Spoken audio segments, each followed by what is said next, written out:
तो क्या जवार शाह देगा तलाक शबाब को या फिर उसको छोड़ देगा?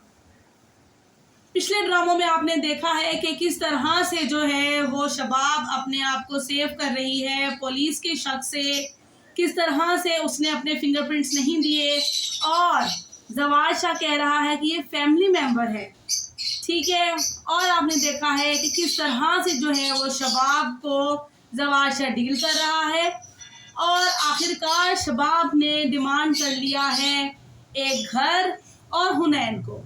तो अब आप देखेंगे अपकमिंग एपिसोड के अंदर कि किस तरह से जो है वो शबाब जो है वो उसको किस तरह से शबाब को निहाल जो है वो उसे बदला लेगी।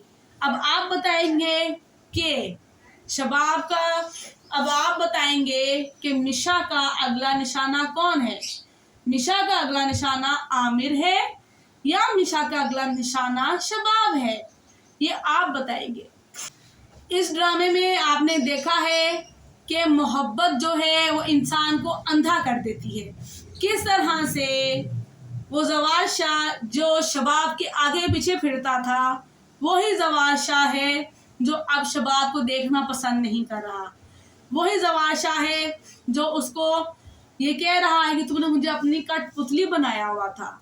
ये वही जवार शाह है जिसके लिए शबाब सजती संवरती थी और सब कुछ करती थी और जवार शाह के और शबाब के कहने पे ही जवार शाह ने शादी की थी।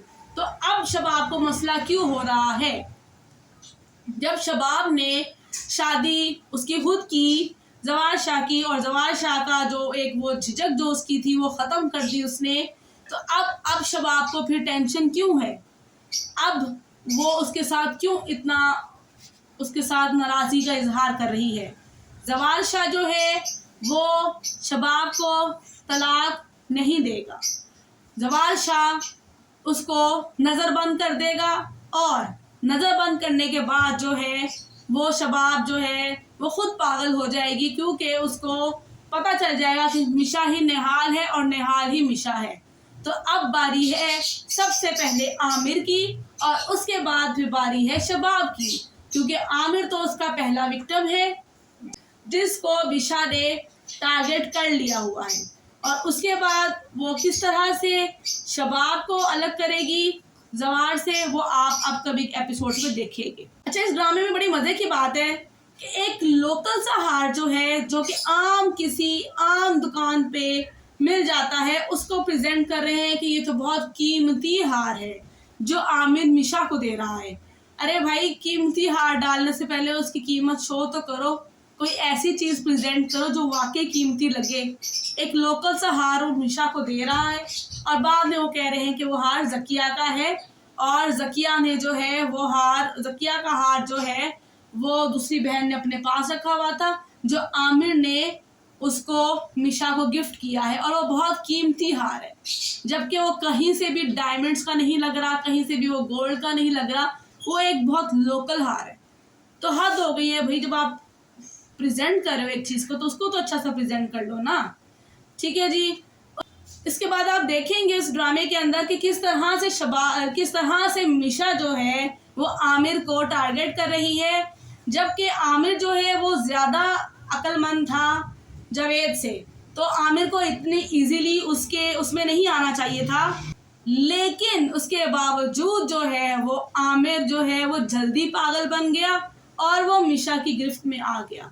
जबकि उस टाइम पे जबकि मिशा आई थी तो कोई और मिशा की कब्र चेक करने नहीं गया था, आमिर गया था उसकी कब्र चेक करने। तो अब भी आमिर को केयरफुल होना चाहिए था, इतनी आसानी से मिशा की बातों में नहीं आना चाहिए था। और फिर जब उन्होंने देखा है कि जावेद के साथ जो भी सीन हुआ है उसमें मिशा शामिल थी, क्योंकि उसने मिशा को पकड़ा हुआ था, तो थोड़ा सा मुहतात हो जाते और मिशा की बातों में ना आता। लेकिन उसके बावजूद भी वो कहते हैं ना कि इंसान को औरत अंधा कर देती है, तो इसीलिए बस उसको कुछ नज़र नहीं आता और वो दोबारा से मिशा की बातों के अंदर आ गया, जबकि उसको मिशा की बातों के अंदर नहीं आना चाहिए था। अगर वो मिशा की बातों में नहीं आता तो वो अपनी जान बचा लेता। जबकि अपकमिंग ड्रामे में आप देखेंगे कि किस तरह से आमिर की जान लेगी मिशा निहाल बन के। तो देखते रहिए मेरे साथ डाइन के लास्ट एपिसोड्स। अल्लाह हाफिज।